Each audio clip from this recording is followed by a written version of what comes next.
tough. So, I mean, I'm going to be real. I mean, especially with the social media out there. And like I said, I'm a victim myself of getting caught, scrolling through IG and looking at what my DJ friends are up to and what they're doing. So this is the advice that I've been, giving myself. I try to take breaks from social media. I try to look at, if I find myself comparing too much, to someone else, again, I go back to that mantra of reminding myself that I am the only Dayna, and that's my superpower, and that my path is not their path. And that I have my own journey that I'm on to create and be on, and that's special. Welcome to Season 3 of the Amani Experience podcast. In this podcast, you will experience wisdom, advice, and stories from creatives all over the world.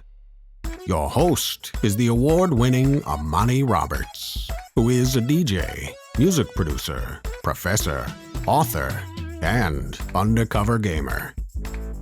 On the show, we love to share the stories of creative professionals, especially people who have gone from the corporate life to the creative life. Once again, welcome to the Amani Experience podcast. Welcome to episode 115 of the Amani Experience podcast. For the show today, we have Dayna Solomon with us. She is a fellow DJ based out of the state of Ohio. 3 things I love about this episode is, first, Dayna described her morning routine with us. She took us step by step what she does, and it was great. I'm going to have to adopt a few of the things that she shared, so I really love that. If you hear throughout the entire interview, she's got great energy. She would be what Abraham Hicks would call her someone with high frequency. So that was fun because she had great energy. And then throughout the show, the interview, she shares some great memories of her childhood, her professional life, and that was something that struck me, is that she has a really good way of describing memories and tying them into stories. So I love that as well. I think you're going to love this show. Remember to reach me. You can email me, podcast@amaniexperience.com. Follow me on all the socials @AmaniExperience, and feel free to donate to our Patreon. It's patreon.com/AmaniExperience. Thank you very much for listening, and to the show we go. I would like to welcome Dayna Solomon, also known as DJ Dayna, to the Amani Experience podcast. Hey, everybody. What is going on? We're happy to have you. I know we've been talking for a couple months, so yes.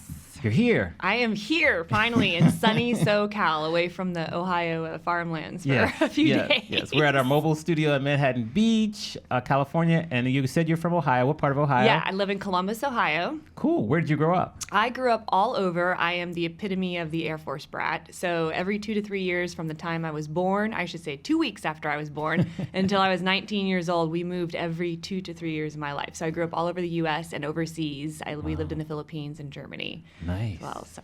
Any place that stands out as maybe the favorite place you've lived so far? Yeah, I get that question asked a lot, and I'd have to say Germany. Okay. If we're going to talk, overseas for obvious reasons. It was very cool to live over in Europe and experience that. My parents took full advantage of living over there, so we traveled everywhere.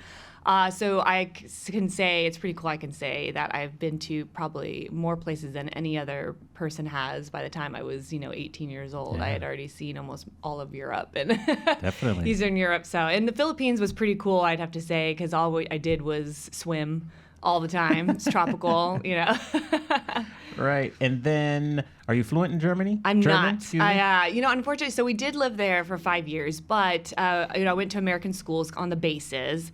I had German friends. However, they always wanted me to speak English because they had to take English in school. It was required. So I did take it for a couple years. I could understand it. I could speak it casually in a conversation. And then once you move and you don't use, foreign language, it just doesn't stick. So, yeah. Once you graduated from high school, you went to Miami University of Ohio. I did. That's where eventually I graduated from. Yeah, I did bounce around to a few colleges. Okay. Which one did you start? Where did you start? So I started at a community college in Washington State. That's the last Air Force base that we were stationed at in Spokane, Washington.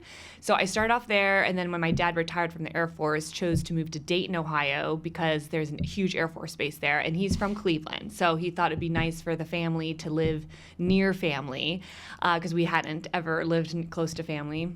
So we moved to Dayton, Ohio, and so I transferred to OU first because of the journalism school, but then I ended up not feeling like I fit in there.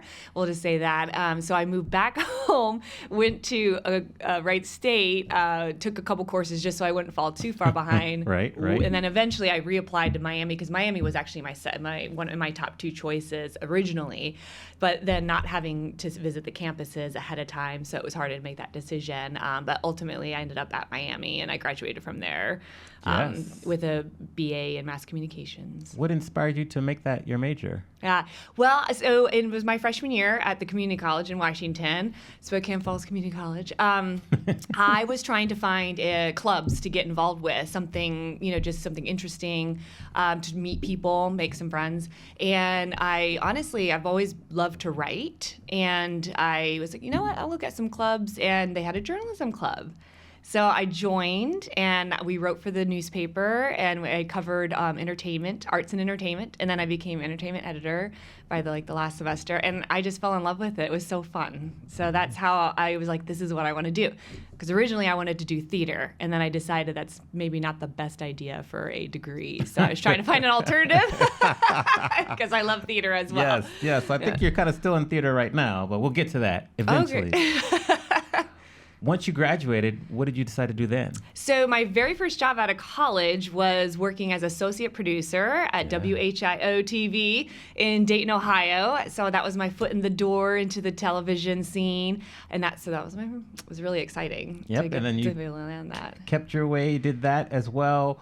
You worked for a couple other companies. When did you decide to start? Well, you had already been DJing in college. So correct. Talk to us about your decision to maybe go full-time and go all in. Okay. Well, then that's a big fast forward. Yes. Well, you can fill us in up until leading to that point. Do you want me to fill you in real quick. up until then? Sure. Real quick? Okay. Okay. Short summary, the Cliff Notes version.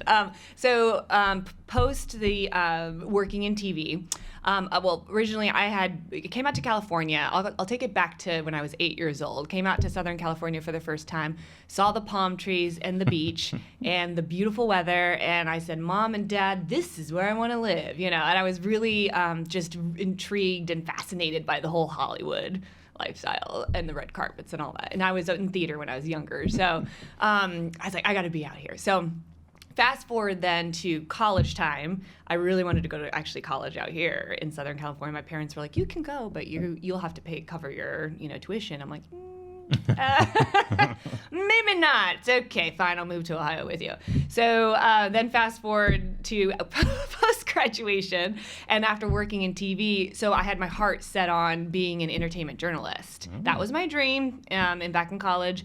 And so I decided to start off locally, but eventually I knew I was going to move to LA. So so that was, as far as a career, that was my focus. So let me just, interject with the DJing part. I started DJing in college. I just hung out with a group of DJs, and I was naturally the first to hit the dance floor. I love music. I grew up with a lot of music in our household.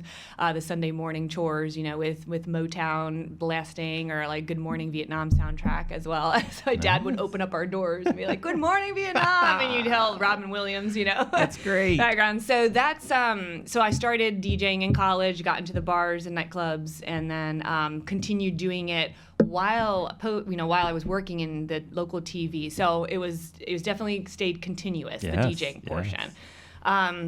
So once I made the decision after working in TV in Ohio, I was like, okay, I need to make my game plan to move out to LA to pursue this. So I started working on that game plan and then made that happen in 2006. I did not get a job lined up right away within TV. I just knew I wanted to get out here. So I had kind of arranged, the living arrangements and at least a stable job, working with a DJ company to get me out here, get the base going. And then I figured I would do my exploring once I was out here and try to get like an internship or something of that nature in TV. So when I lived out here, I just continued to DJ part-time while I was pursuing other work. So I dabbled in a lot of different freelance type of work, as you can imagine, being in LA. That's the hustle. We all do, That's hustle to keep the bills paid and not have to live off of peanut butter and jelly sandwiches and goldfish crackers all the time, right? Preach, keep going.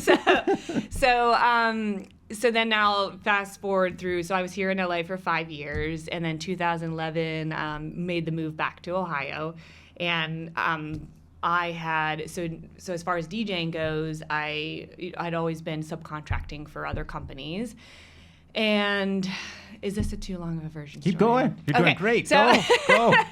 So once I decided to move back, and then it kind of took a couple years, I'll be honest, because of, it just was sort of my life kind of unexpectedly, just sort of my world got rocked, so to speak, and kind of like upheave, it was a very unexpected move. So let's just say it took me a couple years to kind of get recentered, refocused, and grounded, and figured out what I want, what's my next move as far as career. So then I had started reaching out to local DJ companies back in Ohio that I had worked for previously. And so, hey, I'm back in town. If you want to book me, I'd love to get something going. And while I tried to figure out what else I wanted to do as a career. So then ultimately, and there's more to that story, I don't know if you want but yeah, ultimately in 2013, I decided to go full-time for the DJing. And here we are 6 years later. Yeah. Been on many cruises, been many events, amazing. Talk to us about your first concert you ever went to was Billy Joel in the Philippines. Oh, yes! Tell us about that experience. Oh, that's so cool you brought that up. What a good memory. So yeah, we lived in the Philippines. We were stationed there at the Air Force. So Billy Joel was doing a USO tour over there for the troops. And he decided impromptu to come to the base, Clark Air Force Base and perform and do a free concert for all of the military and their families. Oh. And it was amazing. I still remember it. And I still have the T-shirt too. All right. Billy Joel T-shirt. Okay, send us a picture. I think it's somewhere in my parents' basement. Yeah. Cool. So that's a good story. Now, if you were going to summarize where you are right now in your life in 30 seconds or less, how would you summarize yourself? Summarize myself as a person. Where you are personally, professionally, however you interpret the question. Okay. I'd say right now, gosh, I'm in a transformational season. Right. I'm growing, and I am loving though what I do every step of the way. Being able to use music to make people happy and laugh and feel good. And personally, like I said, I'm through a growing phase, and I'm actually on this journey and enjoying it, but I'm also looking for what is next for me. Yes, definitely. And explain to us, why is perhaps being a marine biologist your dream second career? Wait a minute. How did you know that? I mean, we have a research department. We do our research. What? Seriously, how did... I can't reveal my sources. I did not expect that at all. Marine biology. Okay. One of my, huge passions, I should say, or just I've always loved the ocean. Mm-hmm. Okay, so I'm a water sign. I'm Cancer. So Good. maybe come from that. If you're one of the can't talk. Astrologists. Yes. Yeah, into the astrology. So I love water. I've always been besides on the dance floor. Being in water makes me super happy, and I feel at peace and calm. So when I was young, I love all the ocean life. I love dolphins, and I love orcas. I'm fascinated by the whole underworld of sea life. Yeah. And I love watching those BBC ocean for sure. And National documentaries. Geographic too. Yeah. So that's where that came from. So I'm if I wasn't in the creative entertainment field, I would have been a marine biologist. All right, that's a great fun fact. We got to share that more. I know. I have never shared that, really, I guess. That's why I'm wondering where you got that. I know some people that know that, but... Right. I'll tell you once the cameras go off and the recording goes off. Okay. Speaking of being a creative professional, in your opinion, what's important for a creative professional such as yourself, myself, to succeed in today's business environment? Staying authentic and having an amazing support system are two definite ones. Also, remember that you're on your own path and you're not on anyone else's path. And that you are your own superpower. That's because true. You're the only one out there. For me, I say to myself, daily mantra, that I am Dayna, and I'm the only Dayna, and that is my superpower. And this is true. That's a fact. Yeah. What do you do to continue to stay authentic through the ups and downs of being in the DJ world and the creative world? Well, I definitely think the base of my morals and values keep me authentic, and my parents, because they know me the best, because they know me from day one. So if I'm having facing any challenges, struggles, they're my sounding board. They're my rock. They're my everything. So they keep me in check, I'd say. That's good. Shout out to the parents. Yeah. How have you been able to accumulate such a strong support system? I attract good people. You did dust your shoulders up a little bit too. Go ahead. And I seek and find good people. I think I attract, and I feel I have a very good sense of who I want, to be around me. I want people, of course, around me that lift me up, but that are also can tell me like it is, like, and be really honest with me if I need to hear, whether it's good or bad. And I think it's been, honestly, I think for me, because I've moved around so much, it is more challenging to meet and then hold on to people. But I feel I've done a really good job at trying to keep the connections of the people that I know I want in my life. And everybody serves a different purpose, and so I think that's how I've been able to maintain, because I really try to make an effort myself to stay in touch with a support system that I need for whatever season I'm going through. Speaking of good people, I initially met you through Marquise. Yes. And so, a couple years ago, year and a half ago, so he's great people, so he put us together. So that's just a testament to what you just said. Right. Yep. Good people introduced to other good people, right? That's right. Yeah. When you think of the turning point to your career, when you realize, okay, like this is going to work, I'm all in, there's no turning back, when was that moment? Okay, yeah. So that story as a DJ, I'm sweet. So in 2013, I had been on a search for another corporate job, so to speak, because I thought that's what I needed. I needed to go back to stability and finance, all that stuff. So I was interviewing for some different jobs in different fields, like media, advertising, marketing. And then I had been also, though, DJing a little bit on the side, for that little source of income. And then I got the offer to DJ on a cruise ship. Yes. For 2 weeks. Now, they're 2 weeks contracts or 1 month. And I was like, wow, never in a million years would I thought that I would have this opportunity.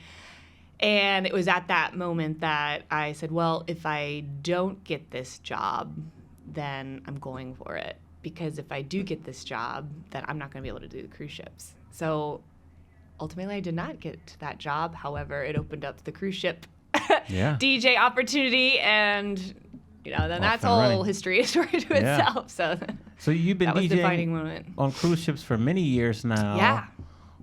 How is that different from our traditional gigs? Like if it's like a wedding, a club, a bar, what's different about the cruise ship DJing? Well, the big difference is you're on a floating city, Yeah. And you're either waking up to the ocean or you're waking up to a new country or port every day. So the lifestyle in itself is completely different than as if you're in your apartment or home back on land, as we call it. But from a DJ standpoint, there are people from all different backgrounds and from all different countries. So you're meeting people from all over. And one thing, though, that stays consistent is, honestly, music just speaks to everyone on the same level, no matter where you're at. Michael Jackson is popular back here. He's popular with Australians. He's popular with Italians. So music doesn't change too much. I'll be very honest. There has been some cruises where we've had for like Brazilian crowd. They love their Brazilian funk. Yes. Or obviously, if we have a high number of Latinos on board, I'll be playing a lot more reggaeton and dancehall and salsa. So that changes and shifts, but. Otherwise, besides just, like I said, going back to just like the cruise ship lifestyle is very unique and different. But as a DJ, it's not that much different as far as the music programming and, what I play and things like that. Now, I'm DJing every night, so that's very different. Right. Don't have to like lug around the gear and set all that up, good. Which is really nice. Yes. Why do you love what you do? Oh, I love what I do because I think music speaks to people on many different levels, and I think a song can bring back memories for people. And when I think there's always a different story too, and I love that. That's what I love about what I do is when I play a song and see a person and their reaction on the dance floor, and whether it's like a hand up in the air or like a big smile or a funky dance move, it's I got them. This brings back a good memory for them, and I just love seeing people have a good time. I mean, who doesn't? Right, right, definitely. Yeah. On the flip side, what is something that scares you? What scares me is. Gosh, I can't even remember what. A lot of things scare me. Is that your superpower? Men scare me. No. Men scare me. Tell us why men scare you. Why is that true? That's great. No one's ever said that before. Keep going. Let's go down this path. Go ahead. Oh, no. I shouldn't have opened up that door. No, kidding. Just kidding. You guys are hard to figure out. Well, so are you. Females, I know, right? That's why men are from Mars, women are from Venus. Yeah. Yes. No. If you want to, you can continue on the path. I think it's something else that's scary. There. All right, we'll continue on with that one. Oh my gosh, what scares me? Actually, having equipment problems in a gig. There you go. Yeah, technical problems to troubleshoot during a gig. Stressful. Yeah, nothing like it. Yeah. That's a good one. Yeah, it's a great one. Like I try to explain to people, but they don't get the concept. Like and you have no idea, and you gotta get music on in seconds and figure it out. And you have a gazillion things going through your head. Yes. Oh my gosh, I just took me back to one story that happened. Oh my god. Yeah, definitely. I can relate 100% to that. Which is probably a good segue. Like the DJ industry, our world is very crowded. It seems like nowadays everyone thinks they're a DJ, wants to be a DJ, or is a DJ. How do you rise above the noise and distinguish yourself from all the competition? Yeah, that is a great question. And I can say that I mean, honestly, it's going back to just being me. Because again, we're all unique. And what I offer in my style is very different from someone else. So to not compare yourself to other people. And I'm not saying I'm, I'm great at it. Yeah. I definitely have my moments of comparing, but I think I've been people. One thing I think I get a lot of good feedback from is that I just always, I do stay true to myself, and that I kind of just created my own image, my own brand and marketing, like everything I'm very intentional about.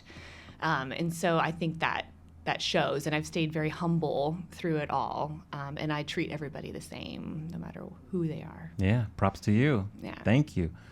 If you met someone who was struggling with the whole comparison trap, what advice would you give them to kind of get over that? Ooh, this is good advice to give myself. Yes, definitely. Yeah, I'm asking you for me too. Yeah. No, I mean it's tough. So I mean I'm gonna be real. I mean, especially with the social media out there, and like I said, I'm a victim myself of getting caught, scrolling through IG and looking at what my DJ friends are up to and what they're doing. So this is the advice that I've been giving myself. I try to take breaks from social media. I try to look at if I find myself comparing too much, to someone else. Again, I go back to that mantra of reminding myself that I am the only Dayna, and that's my superpower, and that my path is not their path, and that I have my own journey that I'm on to create and be on, and that's special. And so I think that's you have to bring yourself back to that. I think it's a matter of just kind of taking a step back. And if you find that, let's say it's on social media, is I think the biggest result of comparison trap these days, taking a step back, maybe taking a break from social media, going back to, who you are, and what's your message and your inspiration to other people, and not someone else's, and just stay focused on that. Excellent advice. Easy and simple enough in theory, but hard enough in reality to follow, but still excellent advice. How has a failure or an apparent failure set you up for later success? Do you have a favorite failure of yours? Yeah, and I actually mentioned it already, but I'd say the favorite failure was not getting that job in media. I like it. Because that opened up the cruise ship DJ opportunity, as well as that's when I decided to get my business license, and I'm going all in on You this went all DJ. in. Yeah. Love it. Now, you've been a DJ for over like 18, 19 years, I want to say. Close? Yeah. So I started in 2001. Yes. So 18, almost 19 years now. Congratulations. Woo! As you have gotten more success, more That just aged awards, me. Okay, no. and everything. No, you started when you were 12, so don't worry. You Okay. get more critics or haters, as we call them. How do you handle your critics? Kill them with kindness, you know, smile, lots of hugs. Come here, you need a hug. Yeah, you just have to ignore that noise as much as you can, the critics. We're all gonna have critics. Right. I mean, that's just part of life. And that's been one challenge I think that I've had too, is just being able to accept and recognize that not everyone's gonna like you, No, Dayna. yeah. Not Unfortunately, everyone's gonna yeah. like you know, so yeah. Yeah. Keep it moving. Just keep going. That's Yep. right. Yep. Tell us about the darkest time in your life, how you got through that, and what did you learn from that situation? So the darkest time in my life is a personal circumstance that happened, and that changed me, personally, professionally. I mean, it completely just changed everything about it. It was, really, it was a dark time that, like I said, uprooted me from LA back to Ohio. So I had a complete life change moment in, personally and professionally. And so, and what was the second? Wait, what was the second? Just what did you learn from Yeah, that what I learned experience? from it. So what I learned through that whole experience was that I'm resilient, more and stronger than I thought I was. Yes, agreed. If you met someone today, or I'm going to ask you this question a little bit similar later on, but say you met yourself right as you were going through this experience when it happened, and give yourself advice then based on how you got through it and what you learned from it, what would you advise yourself then? Wow. From now, okay. I would advise myself. Man, that's tough to go back to that moment. Because I feel, to be honest, like looking back now to what I went through, I feel the way I handled it and the way I went about it, obviously with the help of my strong support system, with a few select friends and my family, I think we handled it the best we could. I don't even know if I could go back and tell. I mean, I think one thing I probably would have just told myself, just breathe, just keep breathing, and that I'm going to get through this, and I'm going to come out a lot stronger. I'm going to learn a lot about myself. There's always a lesson, through those experiences. And just hang in there and breathe. Yeah, just breathe. Excellent. What does the song Just Another Day by John Secada mean to you? John Secada, just another day. You can sing it if you want to. I'm a terrible singer. You don't want to hear me sing. Sorry if I just broke anybody's ears. If I just... Oh my gosh. Okay, so Just Another Day. Oh my gosh. It is like a family song. One of many family songs. That song in particular takes me back to the days when we lived in Germany. We had one of those, was it 12-seater Dodge van. So there's 6 of us in my family. So my older sister and I would get each bench, in the Dodge van, and then my twin sisters would have to share the back long one. So each got our own bench in the car.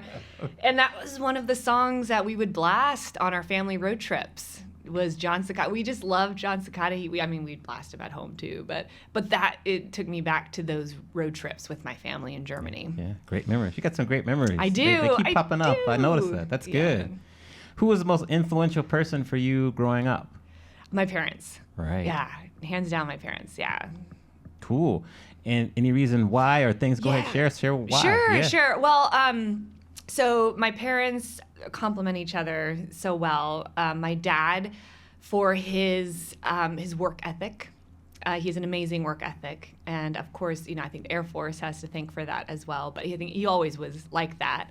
I just admire his work ethic and his strength, and he is such a funny person too. I've had a lot of laughs with my dad over the years. So he has a good sense of humor, good work ethic. He has just strong morals and values. And he can talk to and relate to anybody. Excellent. I mean, hands down. My mom, she's the same way, actually. She's the most like generous, kind-hearted, caring person in the world. And she also, I'm like starting to get a little choked up talking about my parents. That's how much I love them. And her heart is a heart of gold. Like you'll never meet anybody else that was so selfless. And she's just always there for you, 100%. So I felt like growing up, I had really, really good role models. And I hope and I think that I got the best of both worlds, and that I was able to inherit some of those characteristics from each of them. I would agree. That's definitely the case. So keep going. It's great. What do you find easy to do that your friends find hard to do? I find it easy to that's right. I thought about this question. I'd have to say my lifestyle. It is not easy. No, it's not. It is not. And I'm not going to say that I'm, perfect at living it. But I'd say that is a lot of comments I get from my friends, like, I don't know how you do it, Dayna. Yeah. And sometimes I sit back and like, how do I do this? How do I make this work, Yeah. Between the traveling, just being a traveling DJ on the cruise ships and around the U.S., to also keeping a home base in Columbus, Ohio, and being a business owner. So I'm a business owner / performer. So being able to juggle both those lives and that lifestyle that comes with it, which is very unstructured, unexpected, it's tough. So I'd say that's definitely one thing that I feel somehow I've been able to manage it for 6 years. Yeah, definitely. Or whatever, and still stay sane, at least. Yes, you're sane. Correct. How do you stay balanced between work and like personal life with so much travel and just so many balls to juggle? Yeah, it's like a little hamster wheel. I feel like I'm on sometimes, but it's a sparkly hamster wheel at least. So. Of course it is. Of course it is. And with LED lights inside. Yeah. Going to the rhythm of the music. Yeah. Yes. That's what my hamster wheel would look like if I was in it. Or hamster ball. Yeah. So now I just totally just how do you stay balanced? How do I stay balanced? It's how do tough. I stay balanced? Yeah. Drink lots of espresso. No. Listen to music and let loose and dance around the house a lot. In all honesty, it's been a challenge. I mean, I'm learning. I'm always trying, like reading a lot. I read a lot. Yeah. I listen to a lot of podcasts trying to get advice. And so one thing I think over the years, from the time I started as a business owner to now, I've developed a wonderful morning routine that sets me up for a great day. So that has helped in the balance of time management. And I've actually been recently trying the calendar blocking. Yeah. So for those of you who aren't familiar with calendar blocking, so basically I've already learned it's tough to map out sometimes even my whole week, but I try to map out at least like 3 days in advance. And so I've been learning to try to really, it also helping with time management, and just so that I can see where my time is being spent and making sure I'm allowing myself enough time for self-care and for socialization. Yes. And then for work time too. So if I look at a week, we've already mentioned, like this life is crazy. 1 week is never the same as the next. So you have to be intentional about how you spend your time and think about, okay, for instance, just for an example, let's say I have 4 nights of events, and then I've got a night of some client meetings. Okay, so that's 5 nights right there that are taken up. So that means I only have 2 nights left. So those 2 nights, I'm going to pretty much guarantee stay at home. Yeah. And build in my little self-care time, because I know myself and how much time I need, because our jobs are very, we're in an entertainment world, and it's a lot of socialization. And even though I am an extrovert, it is draining, and I definitely need my homebody time, my me time. Definitely. Yeah. And I've learned that over the years, as much as I love to socialize and stuff. So I try to balance it like that and make sure I at least do something social with a girlfriend or a friend, just meeting up for a drink or a movie or doing something outside, and have at least one full rest day a week. Yeah, self-care, most important. What would you like to be better at? I'd like to be better at not being a people pleaser or a procrastinator. I am the epitome of a people pleaser. And what are you doing to work on that? Very interesting. Oh, goodness. It's a work in progress. Like I told you. It's the part that I'm growing. Yes, which is true. It's all mental. Honestly, I think it's just a train of thought, like working those muscles in your brain and telling yourself that you don't have, just simply, Dayna, you don't have to please everybody. Yeah. It's a skill to say no. Like saying no is a skill. Saying no is setting boundaries, and saying no go along with the people pleasing. So it's a lot of, I do read, like I said, I do my daily mantras, just a lot of just that reminder, that talk, trying to cut out that negative talk, or like, feeling bad or about saying no, you know, or if I, and also not feeling bad about living up to somebody else's expectations and not putting their expectations on me. Just, honestly, it's just it's just training your mind to go to that place and not take it, don't feel, if I start feeling bad, I could catch myself. Good. Okay, don't feel bad. What's the best decision for you, for Dayna, not for Takes a lot of practice. Bob. Yeah. Takes a lot of practice. Bob. I just totally randomly threw out Bob.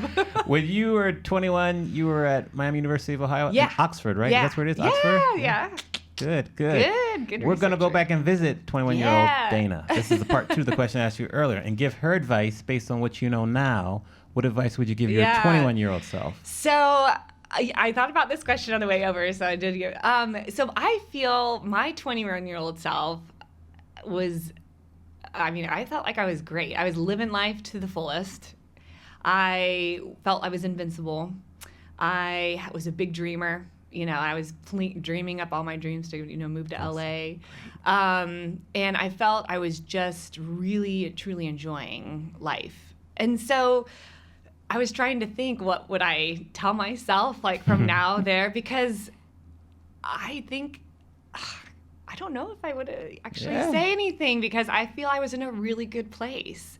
I was getting ready to graduate college, and I just couldn't wait to get out of college and explore the world. And I think I had a realistic idea of what the world was like post-college, meaning, because I hear a lot of people say they miss college and it was so easy. And well, for me, I was ready for the real world.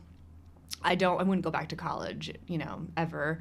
I liked the life, and I think I had a realistic expectation that I knew life was going to come with challenges and struggles. Of course, you don't know what they're going to be back then. I have no idea. You have no idea. So, and I couldn't have told myself everything that I had went through from 21 up until now. So I think that I wouldn't have changed anything back at 21, the way I looked at life and world. Yeah. Good example. Keep going. Great. What is the one lesson in life that took you the longest to learn? Oh, gosh. One lesson. There's so many. Well, share 2 if you want to share 2. Go ahead. The one lesson that took me the longest to learn was,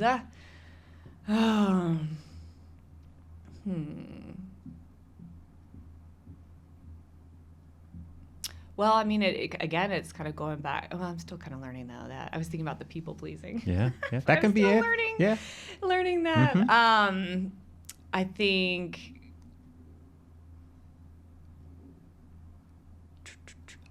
think being the one lesson, just always remaining positive in that, through the storms as well.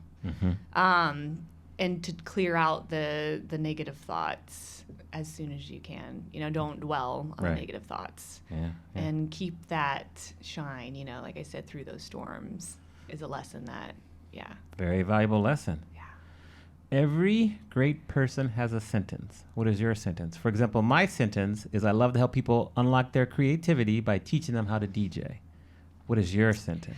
Well, mine is that I want to bring out everybody's inner ray of sunshine and make them inspire, and I will inspire them through leading and being an example, a positive, a light and a role model, and make sure they all are surrounded by disco balls. Beautiful. Sorry. Beautiful. Fun fact about Dayna, she's also known as Miss Sunshine. So we put that in there since you spoke about the ray of sunshine. Yeah. There you go. What is one new habit you've added to your daily routine in the past year or so that has been most beneficial? Yes, that is my morning routine, All right, baby. talk to us. Yeah, so I've created this amazing 90-minute morning routine, and I'm successfully do it. It's difficult when I travel, but this is in a normal week at home. So I wake up, and I don't know how detailed you want me to be, but wake up, roll around in bed for a few minutes. Yeah, keep going. Yes. And because I am not one of those people that jumps out of bed. Some people might find that like, really? No, don't talk to me like first thing in the morning. I definitely am not that person. I don't have springs on my feet. So I started doing like 5-10 minutes of yoga in my bedroom. So I have my yoga mat always out at the end of my bed. Lay that out, put my yoga gear on and just sit there, open up the blinds. And I have different yoga instructors that I follow on YouTube. So I pick out, 5 to 10 routine. I do that. Recently, I finally accomplished the meditation. Good. 5 minutes of meditation. Good. And then from there, I go downstairs and have my coffee. I turn on music. My go-tos for music in the morning, if you're curious. I love the ukulele. Hawaii is like a special, place for me. So ukulele instrumentals, I listen to that, or some kind of Hawaiian music, or then I also go to reggae sometimes as well. Those genres of music are calming to me, as well as like piano instrumentals. And then I make my coffee and then sit down and I do some reading. I have like a Shine app, it's called, that gives you kind of like a daily shine for a daily mantra. I'm loving this. Keep going. You like it? Yeah. Keep going. And then after I listen to my daily shine, I read an article and then I'll write in my journal for a few minutes, just whatever brain dump, all my thoughts. Yes, keep going. And then and then honestly from there, then I make my breakfast and eat and then start getting ready for the gym. And then I hit the gym. So amazing routine. Thanks for sharing. You're welcome. To borrow some of those. Yeah. Well done. Why does Hawaii have a special place in your heart? So Hawaii, first of all, have you been to Hawaii? Yes, I have. I love it. So yes, me too. It's one of my favorite places on this earth. It's not only beautiful and tropical, but obviously it's surrounded by the ocean, which I love. I feel this sense of purity when I'm there and that aloha spirit. That I love. And we started going to Hawaii. So when we lived in the Philippines, my dad being military, we were able to take a military hop, they were called. So you sign up and you go show up at the airport, and if the cargo planes had enough space, they'd have jump seats, or they'd put in these like detachable, like kind of regular airplane seats. And the military families were able to sign up, and then depending on your rank and stuff, and if they had the room and the space available, you'd get to hop on the plane.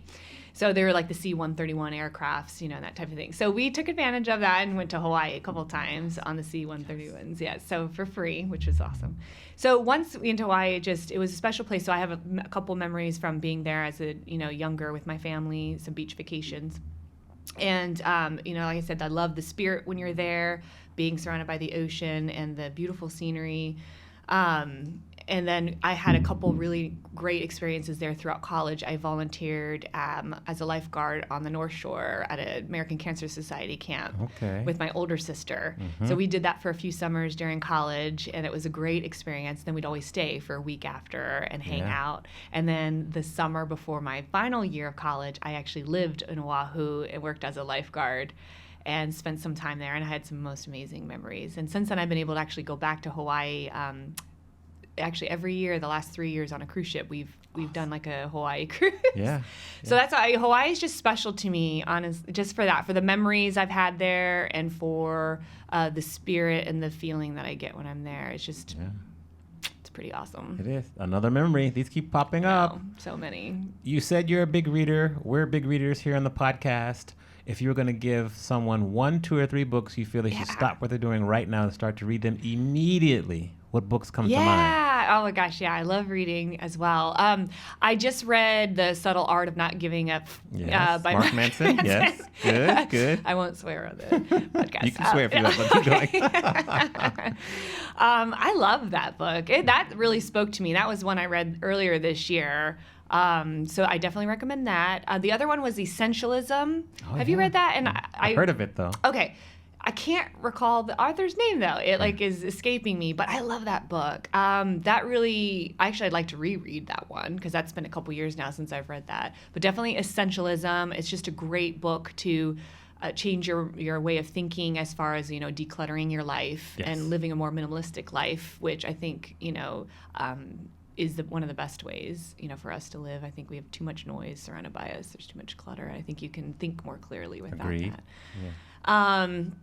I actually just finished this one really interesting book, Sleep Smarter. Oh, yeah. Okay. That was really interesting. I picked up some really good advice about, sleep, and things that I never thought about. And it was just interesting that he talked about just a lot about how our bodies are, just how we're built in our circadian rhythms and how you set yourself up for the best night's sleep. What is maybe one thing you learned from that you apply currently?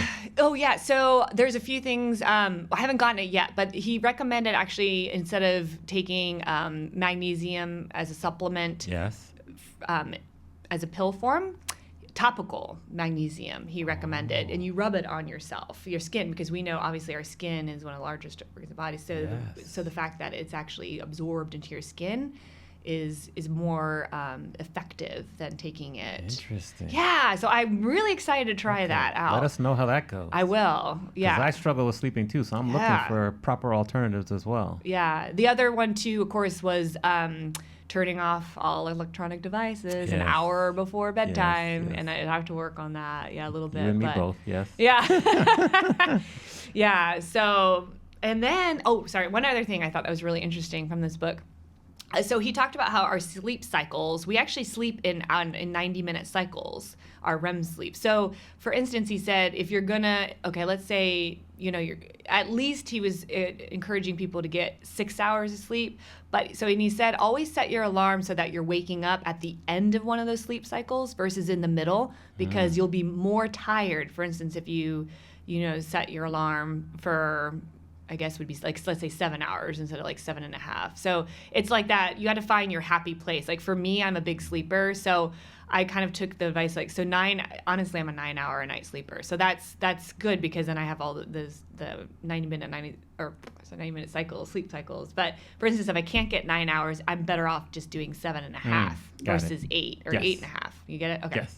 So yeah, I thought that was interesting. Yeah, I'm like, ooh, I need to, pay more attention to that. Yeah, because with our lifestyle too, like we can never go to the bed at the same time every night, because when you're DJing so late, and I find that, honestly, the older I've gotten too, it's the harder it is for me to feel, bright, sunshiny day. And honestly, after going to bed at 1 or 2 a.m. and then having to wake up, I don't sleep in that great anymore. Gone are the days sleeping till 11 or 12 noon. Like that. Yeah, unless I'm like uber tired. Right. I've been known to do those 12, 13-hour sleep cycles, especially after I come back from the cruise ships. That makes sense. Yeah, I will easily sleep 14, 16 hours in a night. Okay. That's how tired I am. Yeah. Get off of those ships. Hard. Wow. Have you ever read The Artist's Way, Julia Cameron? I haven't. I've heard of it. Okay. With your morning routine and kind of the life that we live, I think that would be a really good one for you. Okay, The Artist's Way. Someone did recommend that to me before. And if you can find like a partner to do it with you, I've been through it twice. It's an amazing process. Oh, okay. Because you do each chapter together, you read about it, then you talk about it and work through it for 12 weeks. Very good. You can do it virtually with someone over like Zoom or Skype. Yeah, I highly recommend it. It's dope. Yeah, I'll have to check that out. I know. There's so many books on that. There is. So many books, so little time. But there's a few at least that I have great read recommendations. Recently. Thank you. Yeah. What has been the best advice you've ever received? The best advice I've ever received. A lot of good advice out there. I agree. I'm trying to think of one that just pops into my head.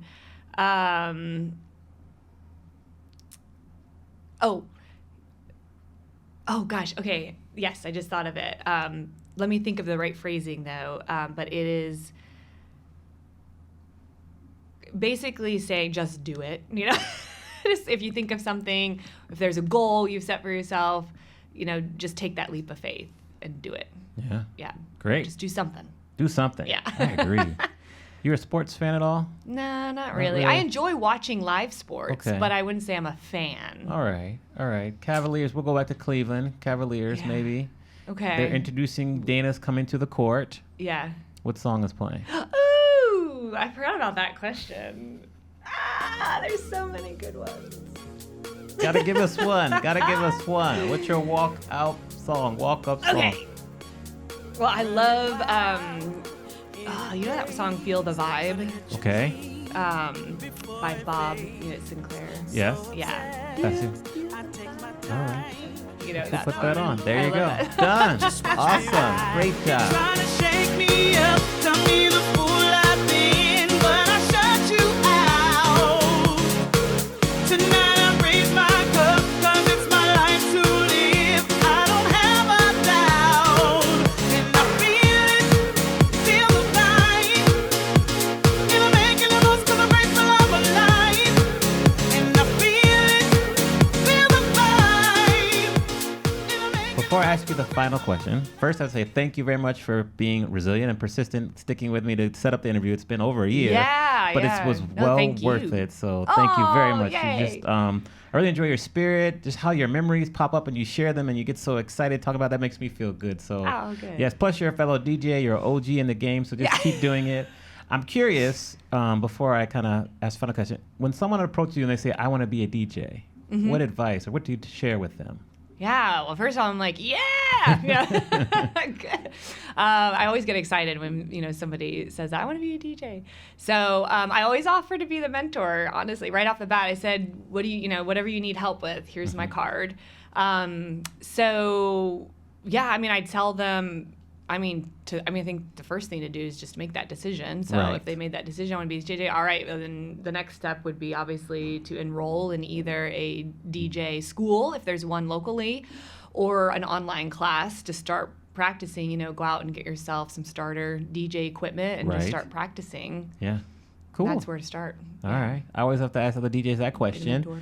And then we let our guests leave us with any last minute words of wisdom or advice. So I'll say thanks again. It's been a pleasure. I can't wait to keep getting to know you. Yeah.